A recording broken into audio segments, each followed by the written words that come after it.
আসসালামু আলাইকুম। এসএসসি 2026 সালের পরীক্ষার্থীরা, আজকে আমরা তোমাদের ব্যবসা বিভাগের গুরুত্বপূর্ণ একটা সাবজেক্টে সাজেশন দিব, সেটা হচ্ছে ব্যবসায় উদ্যোগ সাজেশন।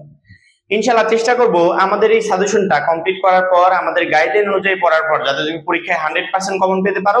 এবং এই সাজেশনটা শুধুমাত্র প্রি টেস্ট পরীক্ষার জন্য না, এটা প্রি টেস্ট, টেস্ট এবং ফাইনাল তিনটা পরীক্ষাতেই তোমার কাজে লাগবে। কারণ কি, আমরা জানি যে প্রি টেস্ট এবং টেস্ট হচ্ছে ফাইনাল পরীক্ষার আগে একটা অঘোষিত ফাইনাল, অর্থাৎ আমার ফাইনাল পরীক্ষার জন্য কতদূর প্রস্তুতি আছে বা আমি কতটুকু প্রস্তুত, এটা যাচাই করার দুইটা পরীক্ষা হচ্ছে প্রি টেস্ট এবং টেস্ট। সেক্ষেত্রে আমরা এই দুইটা পরীক্ষা তো ভালো করার চেষ্টা করবো এবং এই সাজেশন অনুযায়ী ফাইনাল পরীক্ষার জন্য একটা বেস্ট প্রিপারেশন নিব। ব্যবসা উদ্যোগ সাজেশন দেওয়ার আগে আমরা প্রথমত একটু শর্ট সিলেবাস সম্পর্কে একটু ধারণা মাথার ভিতর নিয়ে নিই। 5টা প্রশ্নের অ্যান্সার করতে হবে, যেখানে মার্ক থাকবে হচ্ছে 50, আসবে পরীক্ষায় 8টা। ঠিক আছে, 8টার ভিতর থেকে 5টা অ্যান্সার করতে পারবো।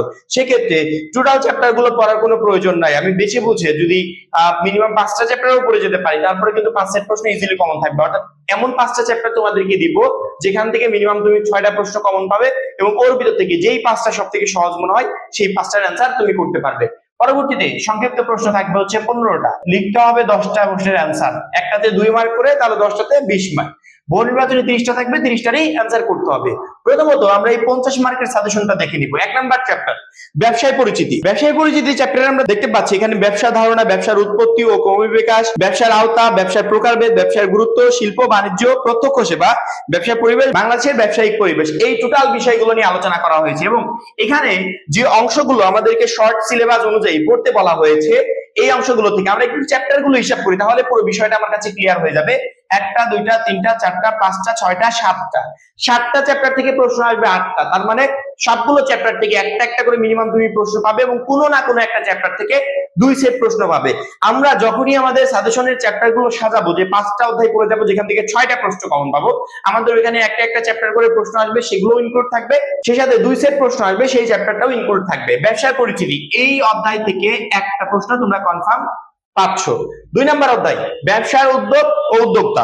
2 নাম্বার অধ্যায়টা আমরা দেখতে পাচ্ছি এখানে ব্যাপক আলোচনা করা হয়েছে, অর্থাৎ আমাদের যে 2 সেট প্রশ্ন আসবে পরীক্ষায়, তার ভিতর থেকে এই চ্যাপ্টারটাকে আমরা গুরুত্বপূর্ণ মনে করছি। অর্থাৎ মিনিমাম একটা প্রশ্ন আসবে, আবার 2টাও আসতে পারে, কনফার্ম না যে 2টা আসবে, মিনিমাম একটা প্রশ্ন তোমরা পাবে। তবে 2টা আসার লিস্টে যে চ্যাপ্টার গুলো থাকবে তার ভিতরে একটা হচ্ছে ব্যবসায় উদ্যোগ ও উদ্যোক্তা। তার পরবর্তীতে 4 নাম্বার চ্যাপ্টার দেখো মালিকানা ভিত্তিতে ব্যবসায়। এই চ্যাপ্টারটা আংশিক, কিন্তু অবশ্যই আমাদের শর্ট সিলেবাস অনুযায়ী অনেক কিছু আছে কিন্তু অনেক কিছু নাই। সেক্ষেত্রে যখন আমরা আমাদের চ্যাপ্টার গুলো কমপ্লিট করবো, অবশ্যই আমাদের শর্ট সিলেবাসটা যেন আমাদের সামনে থাকে। কারণ কি, যে অংশগুলো থেকে প্রশ্ন আসবে না, আমরা যদি ওইগুলো পড়ে যাই তাহলে কিন্তু পরীক্ষায় প্রশ্ন কমন পাবো না। অবশ্যই শর্ট সিলেবাস দেখে যেই জায়গাগুলো থেকে আমাদের প্রশ্ন হবে পরীক্ষায়, সেগুলো আমাদেরকে পড়ে যেতে হবে।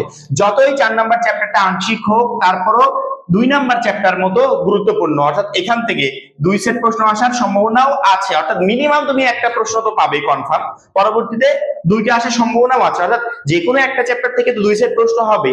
সেই চ্যাপ্টারের লিস্ট গুলোতে আমরা 4 নাম্বার চ্যাপ্টারটাকেও রাখছি। পরবর্তীতে 6 নাম্বার ব্যবসায় পরিকল্পনা, এখান থেকে একটা প্রশ্ন পাবে। 8 নাম্বার ব্যবসা প্রতিষ্ঠানের ব্যবস্থাপনা, এখান থেকে একটা পাবে। 9 নাম্বার বিপণন, এখান থেকে একটা পাবে। 11 নাম্বার ব্যবসা নৈতিকতা সামাজিক দায়বদ্ধতা, এখান থেকে একটা পাবে।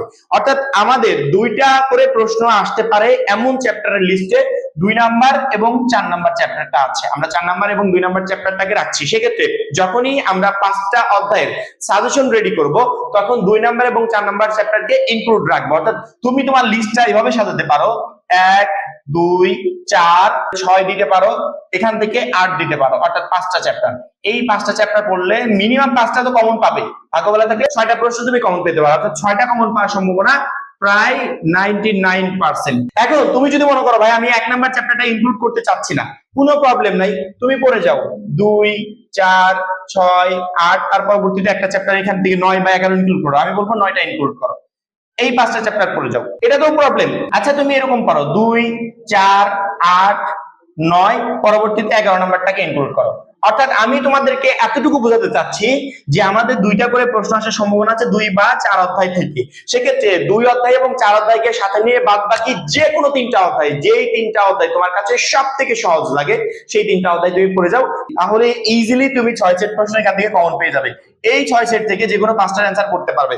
5টা প্রশ্ন লিখতে হবে পরীক্ষায়, 5টার কমন পাওয়ার মধ্যে চ্যাপ্টার পড়ে গেলাম তাহলে কিন্তু হবে না। কারণ কি, 5 সেট প্রশ্ন যখন কমন আসবে, ওইখান থেকে যে কোনো একটা প্রশ্ন নিয়ে ঝামেলা হতেই পারে। সেক্ষেত্রে অপশনালে যেন একটা থাকে যে তুমি যে কোনো 5টার অ্যান্সার করতে পারো। এই হচ্ছে আমাদের সৃজনশীল 50 মার্কের সাজেশন। বহু নির্বাচনী প্রশ্ন প্রত্যেকটা চ্যাপ্টার থেকে আসবে, একটা চ্যাপ্টারও মিস করা যাবে না, প্রত্যেকটা চ্যাপ্টার থেকে বহু নির্বাচনী প্রশ্ন হবে। সেক্ষেত্রে আমরা প্রথমত মূল বইটাকে সুন্দর করে কমপ্লিট করব। কমপ্লিট করার পর আমরা তোমাদের জন্য যে পিডিএফ গুলো রেডি করেছি শর্ট কোশ্চেনের, সেই পিডিএফ গুলো কমপ্লিট করব।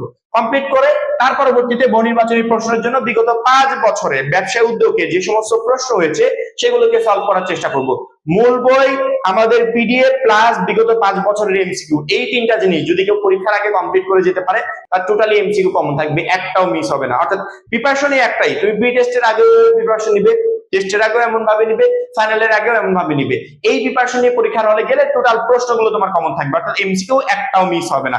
অবশ্যই আমাদের পিডিএফ গুলো তোমাকে পরীক্ষায় ভালো একটা প্রিপারেশন নিতে প্রচন্ড পরিমাণে হেল্প করবে। তাহলে 100 মার্কের অ্যানসার করতে বা 100 মার্কের প্রিপারেশন নিতে আর কি কোনো কিছু দরকার আছে? আমাদের সাজেশন অনুযায়ী পড়ে যাও, ইনশাআল্লাহ টোটালি কমন থাকবে। আশা করি প্রত্যেকটা শিক্ষার্থী বুঝতে পেরেছো। এখন এই পর্যন্তই, সবাই ভালো থাকবে, সুস্থ থাকবে, আল্লাহ হাফেজ।